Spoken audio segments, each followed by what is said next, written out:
Kementerian Perhubungan RI meresmikan Rumah Sakit PIP Makassar. Menteri Perhubungan RI Budi Karya Sumadi hadir langsung dengan didampingi Kepala BPSDM Kemenhub dan Wali Kota Makassar Jumat 27 Mei 2022.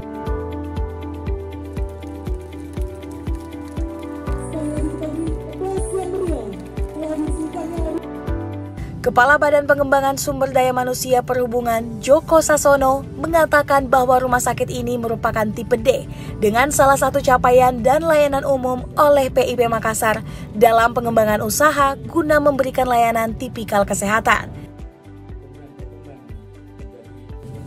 Akan kita lakukan di PIP Makassar ini